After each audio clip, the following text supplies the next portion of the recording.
Hello, स्वागत, खुशामदीद, welcome to real auto reviews. मेरा नाम है शराज और जैसा कि आप देख सकते हैं मैं आपके लिए लेकर आ गया हूँ जीप मेरिडियन का रिव्यू।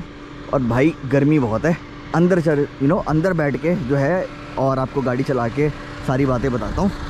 गाड़ी तो आपने बहुत सारे वॉक अराउंड वीडियोज़ और ब्रोशर रीडर्स को सुन ही लिया होगा। अब असली रिव्यू, रियल रिव्यू ले लिया रियल रिव्यूअर से। और सबसे पहले चलो ये भी देख लो, ये मैंने ऑन करके रखा हुआ है, फ्लिकर कर रहा है पर आपको अंदाज़ा हो जाएगा, है ना। बेहतरीन क्लैरिटी है भाई। अभी तक आपको क्या किसी ने ये बताया और आपने क्या इससे पहले किसी गाड़ी में ये देखा है, मतलब पैसेंजर साइड पे भी डोर लॉक अनलॉक का बटन, यानी कि इक्वल अपॉर्चुनिटी इसे कहते हैं, इक्वालिटी, कि भाई पैसेंजर के पास भी पूरा हक है। मतलब आप पैसेंजर को किडनैप नहीं कर सकते, है ना। तो ऑफ कोर्स यहाँ तो आपको मिलते ही हैं और ये भी आप लगे हाथों देख ही लीजिए और एक बार दोबारा देख लिए, है ना। तो यह आप बताइए अगर आपने किसी और गाड़ी में देखा है तो। और अब मैं आपको गाड़ी चला के बताता हूँ सारा। और यार अभी ना उतर के पीछे जाने के लिए मत बोलिएगा, मैं आपको अभी बता देता हूँ। बेहतरीन वाली इसके अंदर अंडर थाई सपोर्ट है और आपका जो हेडरूम है, हेडरूम ना, इसका जो फ़ोटोशूट कर रहा था मैं, तो जो बच्चा फ़ोटोज़ खींच रहा था 5'9" उसकी हाइट है और मुझे तो लग रहा था वो 5'9" से ऊपर होगा, पर वो 5'9" बता रहा था। और उसके हिसाब से लगा कि यार 5'10" के अगर आपकी हाइट ऊपर है ना तो आपका ये थोड़ा सा ये जो एज है ना यहाँ पे सर आपका टकरा सकता है, या तो फिर अगर आप बहुत उससे भी ज़्यादा लंबे हैं तो आप थोड़ा सा आगे सरक के बैठेंगे। वो आप इसलिए बैठ सकते हैं क्योंकि जो इसका सीट बेस है, जो सीट स्क्वाब है वो काफ़ी बड़ा है, तो आप बैठ लेंगे। एक चीज़ मैंने और करी थी, फ़ोटो यहाँ डाल दूँगा। ये सीट अभी पूरी पीछे है तो इसके बावजूद थोड़ा सा उसके पास अभी मतलब उसके घुटने इसमें टकरा नहीं रहे थे। और ऐसा तो है नहीं कि पूरी पीछे करके सब बैठते हैं, तो अगर 6 फीट का भी बंदा है वो पूरी पीछे नहीं करेगा, पूरी पीछे करके थोड़ा सा आगे कर लेगा तो लेग रूम और आपका शोल्डर रूम की कोई दिक्कत नहीं है। हेड रूम थोड़ा सा चैलेंज हो सकता है, जो बहुत ज़्यादा लंबे हैं, पर वो भी थोड़ा सा आगे सरक के बैठ जाएंगे, ऐसी कोई प्रॉब्लम नहीं होगी। और खैर आगे की तो सीट्स बहुत ही कंफर्टेबल हैं, है ना। और गाड़ी चलाने से पहले आपको एक चीज़ और बता दूं कि भाई अंदर घुसते ही ना ये जो इन्होंने बेसिकली ओवरलैंड टॉप मॉडल निकाला है, इसने एक्चुअली वाकई में दिल खुश कर दिया। ये जो इन्होंने स्वेट मटेरियल दे दिया ना, तो ये बहुत एक अंदर घुसते आपको लगेगा कि हाँ यार वाकई में एक प्रीमियम गाड़ी है, ठीक है। ये भी आपका जो है सॉफ्ट टच लेदर है। तो अब क्या होता है, यहाँ आप जनरली हाथ रखते नहीं है, पर आप छूते हैं तो आपको पता होता है हाँ टक टक टक टक वो सॉफ्ट हार्ड प्लास्टिक नहीं है, तो ये सॉफ्ट मटेरियल है, लेदर है यार। और ये जो है ना, ये आपको जो है मुझे तो याद भी नहीं कि ये लास्ट किस गाड़ी में देखा था, आप बताइएगा। मुझे तो नहीं लगता यार कि और कोई गाड़ी जो है, ख़ास तौर से इस रेंज में तो खैर कोई भी नहीं देता है ये वाला ट्रीटमेंट, स्वेट ट्रीटमेंट। और ये आप देख रहे हैं कॉपर फिनिश, तो ये स्वेट मटेरियल तो मुझे नहीं लगता कि और कोई गाड़ी में आपको ख़ास तौर से नहीं, ये तो मैं टंकी की चोट पे बोल सकता हूँ कि भाई 50 लाख के अंदर तो ये मटेरियल जो है ये और कोई गाड़ी नहीं देती है। और ये जो गाड़ी है ना, ये अभी आज वापस जाने वाली है और इससे बेहतरीन वाली ऑफ रोडिंग। ओके यार, मैं अब लेट मी रीफ्रेज दैट, मतलब इससे हमने बहुत आप अभी ये मान के चलिए कि इसको हमने बहुत ज़्यादा, मतलब इस पर बहुत धूल मिट्टी है पर आपको पता नहीं लग रहा है, या ये कह लिए कि बहुत ज़्यादा धूल मिट्टी इसने कैच नहीं करी। आपको शायद इस पे दिख जाएगा, देखिए, ठीक है। तो यानी कि ये अगर आप क्या होता है ना, बेसिकली ऑफ रोडिंग करते हैं हमें कई बार क्या 60-70% ऑफ द टाइम खिड़की हमें नीचे करनी पड़ती है बिल्कुल। ख़ास तौर से अगर आप समझदार आदमी हैं और आपको गाड़ी डैमेज नहीं करनी है तो आप करेंगे। तो मिट्टी अंदर बहुत आती है, तो पर थैंकफुली ये इंटीरियर जो है, आप इसको कितना भी मिट्टी में खुदा के चलाएंगे ना, तो बेसिकली गाड़ी गंदी नहीं होगी, इन द सेंस कि गाड़ी को आपको बहुत ज़्यादा अंदर से केयर नहीं करनी पड़ेगी। जैसे वो जो वाली होती है ना, कौन सा होता है वो बेज कलर जो होता है भाई, वो इतनी जल्दी गंदा होता है। तो बेसिकली ये है ब्राउन, ठीक है, ब्राउन स्वेड। और आपका भाई ये स्वेड जो मटेरियल है ना, अगर ये जाहिर सी बात है किसी और कलर में होता है, लाइट वाइट और वो आपका लाइट होता है ये, तो ये गंदा हो जाता। ये इन्होंने बेहतरीन वाला कॉम्बिनेशन निकाला है और ये ज़्यादा मतलब ये है कि भाई eight the cost of reputation, high maintenance नहीं है, आपको बहुत ज़्यादा मेहनत नहीं करनी पड़ेगी साफ़ करते में। अब इसके ऊपर चाय वाय मत फेंक देना, वो तो अलग ही बात है ना। तो अब गाड़ी जो है वो चला के बात करते हैं। अच्छा एक चीज़ बता दूं फटाफट, क्या है बेसिकली, अरे चलाते चलाते बात करते हैं, अब खड़ी गाड़ी में बहुत देर हो गई बात करते हुए।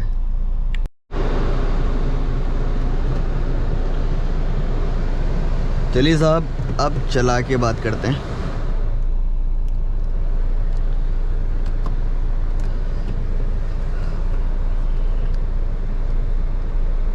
हाँ तो मैं ये कह रहा था कि अब जैसे ना आपने मेरे ज़्यादातर रिव्यूज़ में, क्या ऑलमोस्ट हर रिव्यूज़ में आपने ये चीज़ नोटिस करी होगी कि भाई मैं ये बोलता हूँ कि ये जितने फ़िज़िकल बटन्स हैं ना, ये होने चाहिए हर गाड़ी के अंदर, चाहे इर्रिस्पेक्टिव ऑफ द प्राइस, चाहे कोई सी भी गाड़ी हो उसमें ये होने चाहिए।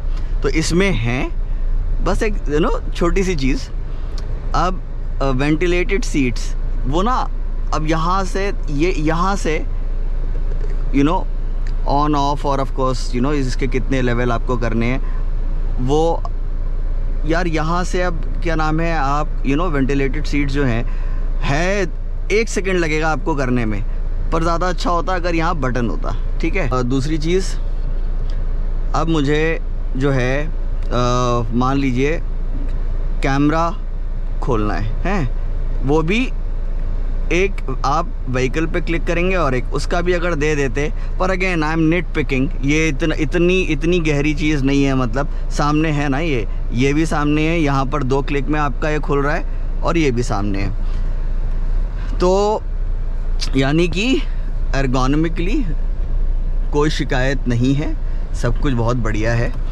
और अब आपको ये भी बता दूं, आपको अगर आप दिल्ली एनसीआर में रहते हैं तो आपको पता होगा भैया यहाँ पर आग बरस रही है। अभी 43 डिग्री दिखा रहा है बाहर का, और 43 डिग्री फ़िलहाल तो it feels like 50 degree 2 second के लिए जो मैं बाहर खड़ा हुआ था। खैर, ऐसी भयंकर गर्मी में ना एसी आपको, मैं अभी घर से भरी दोपहरी के अंदर, अभी एग्जैक्टली 12:20 हो रहा है, तो ऐसी गर्मी के अंदर फुल पे एसी चला कर आया। आप देखिए ये फुल पे है, अभी हमारा भाई भैंसे चरा रहा है, अभी ये छाया में बैठा था, ये अब ये बाहर आ गया। तो खैर जब आप बाकी लोगों को देखते हैं तो आपको लगता है भाई एसी की क्या कंप्लेंट कर रहे हो। खैर ये रिव्यू है तो इसके अंदर तो बताना पड़ेगा ना, यहाँ फ़िलॉसफी नहीं चलती है, यहाँ पे फैक्ट्स बताने होते हैं। अब फुल पे तो भैया जाहिर सी बात है, मतलब अभी फुल पे चलाने की ज़रूरत पड़ रही है मुझे, और फुल पे ये जाहिर सी बात है काफ़ी नॉइज़ी है। एक नॉइज़ी से एक चीज़ है, ये आपका वेंटिलेटेड सीट्स। अब ये पहली गाड़ी है जिसके अंदर बिल्कुल भी शोर नहीं आ रहा है मुझे सीट से। तो नॉर्मली क्या होता है, जब मुझे वीडियो बनाना होता है ना, कोई सी भी गाड़ी अभी तक मैंने ऐसी नहीं देखी जिसमें मुझे, क्योंकि वो बिल्कुल गर्दन के पास से ना ऐसे आवाज़ आती रहती है। तो वेंटिलेटेड सीट्स इसमें मैंने अभी अपनी वाली ऑन कर रखी है, और बिल्कुल ऐसा मतलब ऑफ कोर्स मुझे पता है कि हाँ काम कर रही है, पर इतना शोर नहीं मचा रही है कि मेरे को वीडियो बनाने के लिए उसको बंद करना पड़े, जो कि हर गाड़ी में मेरे को करना पड़ता है।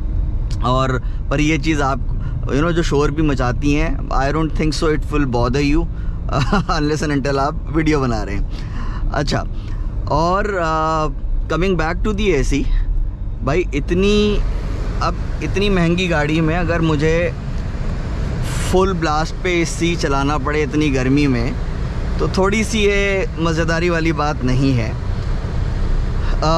यानी कि crux of the matter is AC और स्ट्रॉन्ग होना चाहिए था, एज सिंपल एज दैट। ठीक है, अभी भी ओके, अभी ऐसा नहीं है कि अरे यार एसी ठंडा कम कर रहा है, पर यह है कि इतनी गर्मी में फुल ब्लास्ट पे चलाना पड़ रहा है। और तो यानी कि जो पीछे बैठेंगे उनको भी फुल उस पे चलाना होगा। तो इतनी बड़ी गाड़ी में ये चीज़ जो है वही वाली बात है कि हल्का सा आपको लगता है कि नहीं यार, you know, the AC should have been more powerful. Again at the cost of reputation, ऐसा नहीं है कि ठंडा कम कर रहा है, बस ये है कि आपको इतनी गर्मी में बहुत ज़्यादा फुल पे चलाना पड़ रहा है थोड़ा। और ये आ गया 4 पे, ठीक है। अच्छा, अब बाकी तो यार सीट्स मैंने आपको बताई दी हैं, बेहद कंफर्टेबल हैं। और कंफर्ट की बात कर रहे हैं ना, तो सबसे पहले जो इसका बिगेस्ट यूएसपी है वो डिस्कस कर लेते हैं फटाफट। भाई इसकी राइड क्वालिटी गज़ब है, गज़ब। मतलब मैंने जब सबसे पहले कंपस चलाई थी 2016 या 2017 में, उसके रिव्यू में भी बोला था मैंने, और जितनी बार भी मैंने कंपस चलाई हैं उसमें मैंने ये बोला है कि जो ऐसा राइड एंड हैंडलिंग जो बैलेंस है ना, वो किसी गाड़ी में नहीं है आपका 50 लाख के नीचे। ठीक है, अब यू नो बाकी इसके सेगमेंट में जो गाड़ियाँ हैं उनके हिसाब से कैसी है राइड क्वालिटी। स्कोडा कोडियाक और वो जो VW वाली कोडियाक है, क्या है, टाइगोन है, टिगुआन है, जो भी है, उनकी राइड क्वालिटी इसके आसपास नहीं है भाई, दूर दूर तक इसके आसपास नहीं फटकती है राइड क्वालिटी।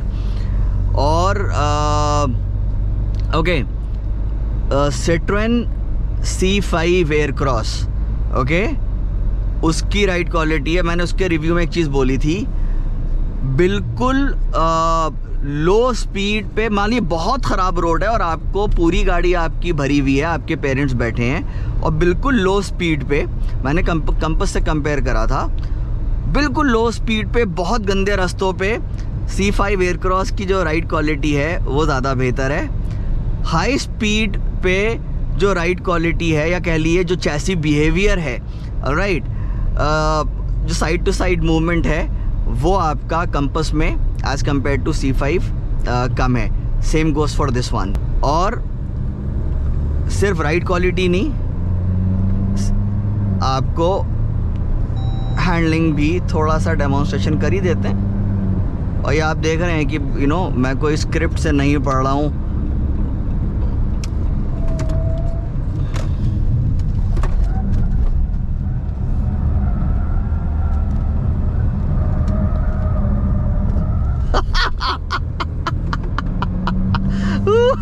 यार कैमरामैन क्यों नहीं है जो बाहर से फोटो लेता? ओए यार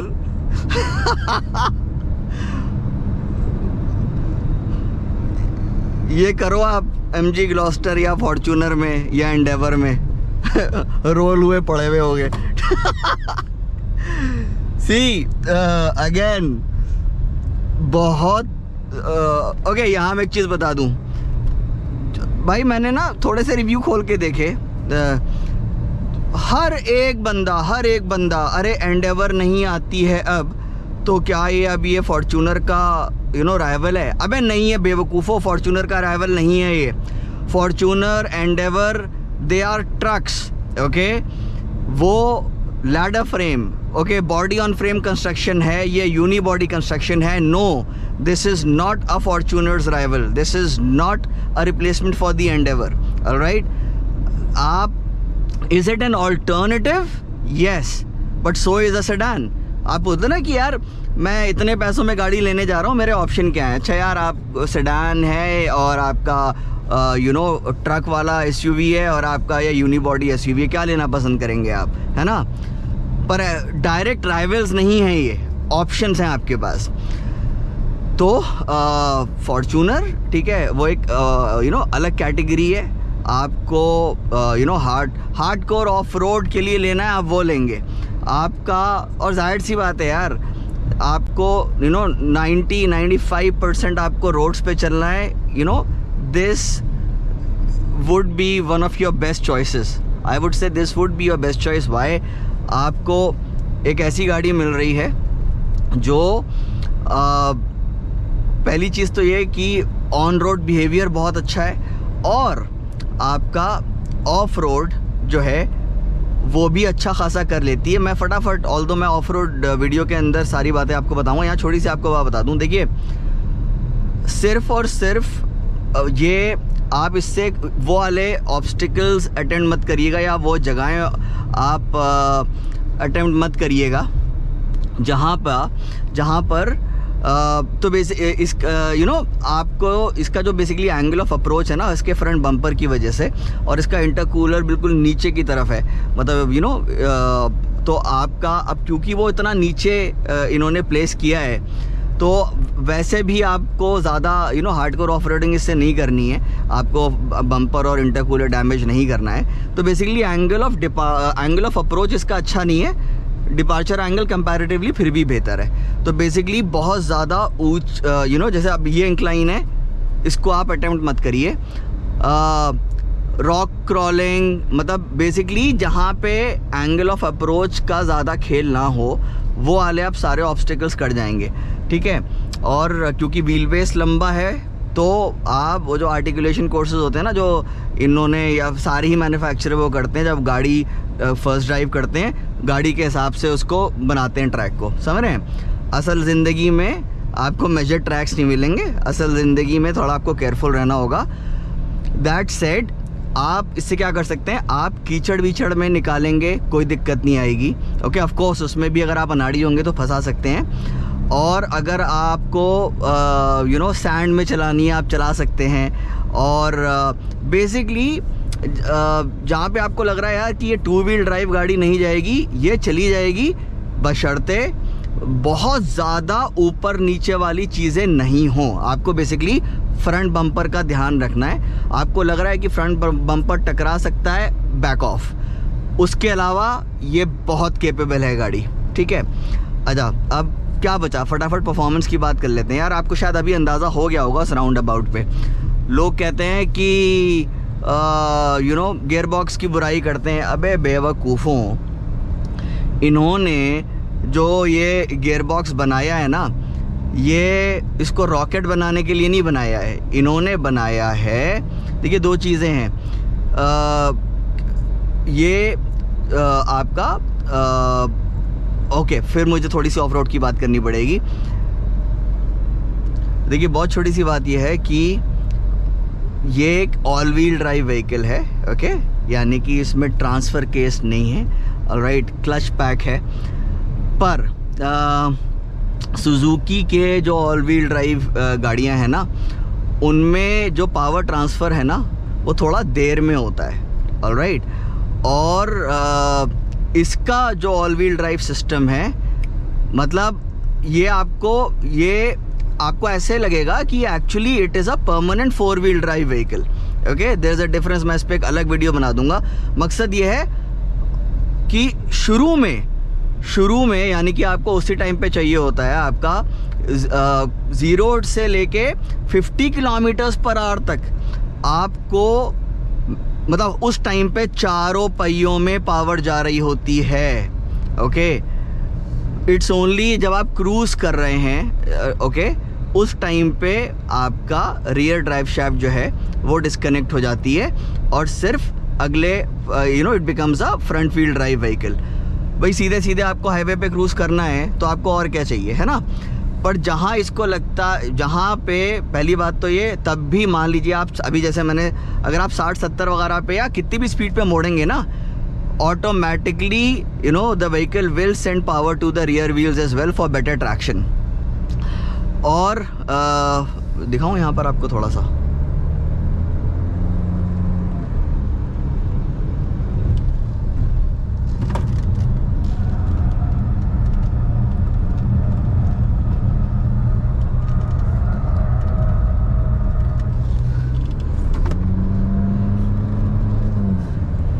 अब ये अगर सिर्फ रेयर व्हील ड्राइव होती तो घूम जाती पूरी, और फ्रंट व्हील ड्राइव होती तब भी जो है it would have gotten out of shape, तब एक्चुअली ज़्यादा आउट ऑफ शेप होती। रेयर व्हील ड्राइव होती तो उसके अंदर मतलब आपको मौका मिल जाता है कैच करने का और हीरो बनने का। अब क्योंकि ये जैसे आपको मैंने बोला ऑल व्हील ड्राइव बाकी ऑल व्हील ड्राइव्स की तरह नहीं है, ऑलमोस्ट परमानेंट 4 व्हील ड्राइव की तरह काम कर रही है, तो कितनी खूबसूरती से काश इस टाइम पे कैमरामैन होता जो कि इसको कैप्चर कर लेता। खैर, तो मकसद ये है कि परफॉर्मेंस की कमी नहीं है, रॉकेट नहीं है। हाँ, मैं गियर बॉक्स की बात कर रहा था। तो देखिए इन्होंने अब तो बेसिकली जब आप नॉर्मल रोड पे चलाते हैं जैसे अभी, तो अगर आप इसको उठाते हैं तो ये सेकंड गियर से उठती है। सेकंड, पहला आप नहीं डाल सकते। पहला इन्होंने सिर्फ और सिर्फ लो रेंज में रखा है, तो बेसिकली वो लो रेंज क्या है, अलग से ट्रांसफ़र केस तो है नहीं।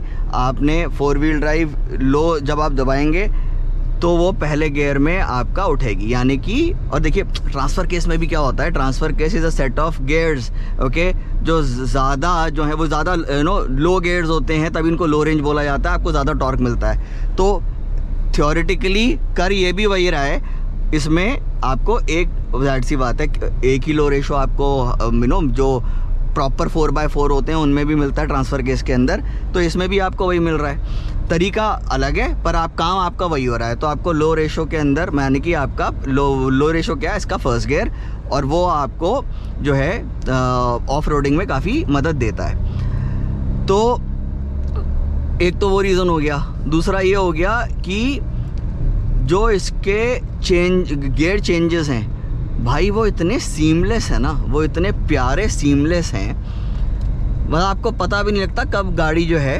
वो शिफ्ट कर रही है।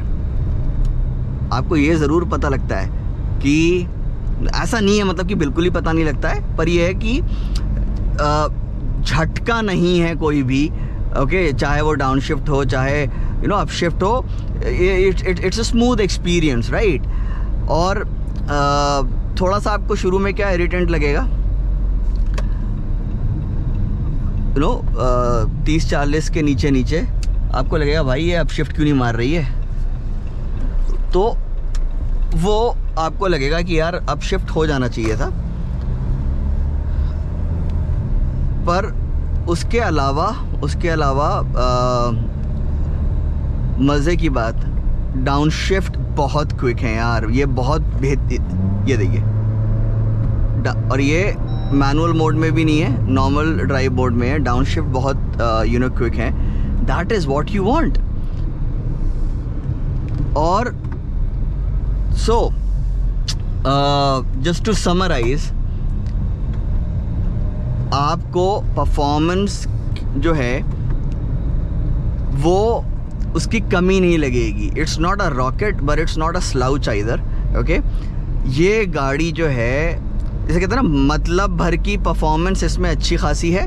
और अगर आप, और देखिए यार, मैं इसको हफ्ते भर से चला रहा हूँ, कोई भी मेरे को ना ओवरटेकिंग के टाइम पे, एक्सप्रेसवे की बात कर रहा हूँ, कहीं पर भी मुझे कोई दिक्कत नहीं हुई।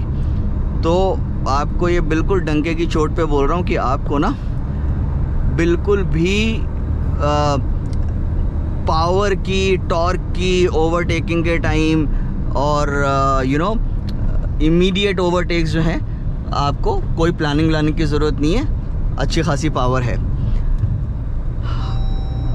जो, पर जब आप हाईवे पे क्रूज़ करते हैं भाई साहब, अलग से वीडियो डाला है वो देख लीजिएगा, 100 पे 90 गियर में 1500 से हल्का सा ऊपर, 1510, 1520 होगा, 1540, 1550 हो सकता है, 1500 मानिए आप, 1500 आरपीएम पे भाई 100 पे क्रूज़ कर रही है। उस टाइम कैबिन इतना शांत है, बहुत सब कुछ बहुत काम एंड क्वाइट है। 120 पे 1750 के आसपास है भाई। ये इसलिए बनी है, इसकी जो इन्होंने गियरिंग रखी है, ऑलराइट, ये इसलिए रखी है भाई, इतनी बड़ी गाड़ी है, ये चाहते हैं कि आप इससे लंबा ट्रैवल करें। लंबा ट्रैवल करते हैं जितना 100 पे 120 पे क्रूजिंग स्पीड्स पे कम आरपीएम रहेंगे, उतना गाड़ी सुकून से रहेगी, आप सुकून से रहेंगे। और उसी टाइम पे आपको अच्छी फ्यूल एफिशिएंसी भी मिलती है, क्योंकि ऐसा नहीं है कि सब कुछ बहुत अच्छा है। गियर बॉक्स के बारे में कॉम्प्रोमाइज़ होता है, all engineering is a compromise, okay. Specially जब आप बात करते हैं एक कंपैरेटिव प्राइस की, ठीक है। अब ये कोई मतलब ऑल्टो नहीं है, ये भी अपना ऑन रोड 40-42 लाख रुपए की गाड़ी है, पर अगेन 1-2 करोड़ की, अब 3-4 करोड़ की बात नहीं आ रही है, जहाँ पे मैन्युफैक्चरर को होता है भाई इसमें तो हम सब डाल देंगे, हमें तो पैसे का मुंह देखना ही नहीं है, क्योंकि हमारे कस्टमर्स को पैसे का मुंह नहीं देखना है। उसके 1 करोड़ के नीचे सब जो है ना बहुत सोच समझ के करा जाता है। तो मैं इंजीनियरिंग कॉम्प्रोमाइज़ की बात कर रहा हूँ, ठीक है, ताकि पैसे जो हैं वो यार इतनी ओके। हैंडलिंग की बात अभी करता हूँ, चलो पहले मैं इसको कंप्लीट कर लूँ। तो बेसिकली क्या है, क्रूजिंग वाली आपको बात बता दी मैंने। दूसरी चीज़ ये है कि सिर्फ अगर आप इसको सिटी में यूज़ कर रहे हैं तो आपको फ्यूल एफिशिएंसी जो है ना वो सिंगल डिजिट मिलेगा, 7.5, 8, 8.5, 9, दैट्स इट। सिटी में ये मिलेगा। क्योंकि सिटी में ये आपका 8वें 9वें गियर तक पहुंचेगी ही नहीं, 5वें 6वें में रहेगी, रेयरली 7वां लगेगा, ठीक है। तो सिटी के अंदर काफ़ी ये लोअर गेट्स के अंदर रहती है, और हाईवे पे भी जो सोचिए आप 8वां जो गियर है वो 80 के ऊपर लगता है, और आपका जो 9वां जो गियर है बहुत प्यार से आप दबाते रहेंगे तो एक्सीलेटर थ्रॉटल वो आपका 94-95 पे लगेगा। मैनुअल में रखेंगे तो खुद आप कर पाएंगे उसको अब शिफ्ट 99 पे, 100 पे मान लो। तो 100 बातों की एक बात, अगर आपको क्रूज़ करते टाइम सबसे बेहतरीन एफिशिएंसी चाहिए सर, 100 पे क्रूज़ कंट्रोल लगेगा तो आपको अच्छा फ्यूल एफिशिएंसी मिलेगी। 80 पे नहीं मिलेगी, 90 पे नहीं मिलेगी, 100 पे मिलेगी। Basically 95 is the lowest limit, आप 100 मान लो। 100 पे क्रूज़ कंट्रोल करिए, आपको बहुत अच्छी एफिशिएंसी मिलेगी। कितनी? I would not be surprise अगर ये आपको 15-16 भी दे दे। जो ये क्लेम कर रहे हैं 16 मिल सकती है यमुना एक्सप्रेसवे, लखनऊ एक्सप्रेसवे जैसी जगह पे, अगर आप बशर्ते आप 100 पे क्रूज़ कंट्रोल करके चला रहे हैं। 100 का 110 कर दिए, 120 कर दिए, 130, 140 मत करिए, और 100 से नीचे मत जाइए। क्रूज़ कंट्रोल की बात कर रहा हूँ, तो आपको मिल जाएगी। शहर के अंदर 7.5, 8, 9 मान लो आप, ठीक है। तो वर्डिक्ट क्या है यार? वर्डिक्ट ये है कि इतने पैसों में अगर आपको एक चीज़, थर्ड रो जो है वो बिल्कुल यूज़लेस है, किसी काम की नहीं है। बच्चे भी जो है ना, मतलब आप अपने बच्चे तो नहीं बैठाओगे, समझ रहे हैं, दूसरे के बच्चे भी मत बैठाना। ऑफ कोर्स शहर के लिए अपने घर से आप मॉल जा रहे हैं उतनी देर के लिए बैठा सकते हैं। लॉन्ग जर्नीज़ पे मैं रिकमेंड नहीं करूँगा कि आप बच्चों को भी बैठाएं। You have to treat this vehicle as an even better compass, okay? क्योंकि देखिए ये है उससे थोड़ी सी चौड़ी है, तो आपको और जगह मिलती है इसके अंदर, ऑलराइट। और हर मामले में ना थोड़ी सी ये कंपस से आपको 21 लगेगी। और ऑफ कोर्स जब आप वो पिछली सीट्स थर्ड रो फोल्ड कर देते हैं तो आपको बहुत ज़्यादा आपका बूट स्पेस बढ़ जाता है। नाम ही ओवरलैंड है इसका, ठीक है। तो आप ओवरलैंड जो है ना वर्ड एक बार गूगल कर लीजिएगा, उसका मतलब क्या होता है ओवरलैंड, व्हाट इज़ ओवरलैंडिंग। तो अपनी फैमिली के साथ पूरा अपना टेंट वेंट का सामान लेके आप इसके अंदर डाल सकते हैं, और बेहतरीन वाले आप अपने रोड ट्रिप्स पे निकल सकते हैं। तो साहब ये था मेरा रिव्यू। आप बताइएगा अगर आपके कोई भी ऐसा सवाल हो जो इसमें आंसर ना हुआ हो, और मैं उनका ज़रूर जवाब दूंगा। और सब्सक्राइब ना कराओ कर लीजिएगा, लाइक कर दीजिएगा, कमेंट कर दीजिएगा, सवाल ना भी हो तब भी। बहुत जल्द मुलाकात होती है नए वीडियो के साथ। बहुत बहुत शुक्रिया देखने के लिए।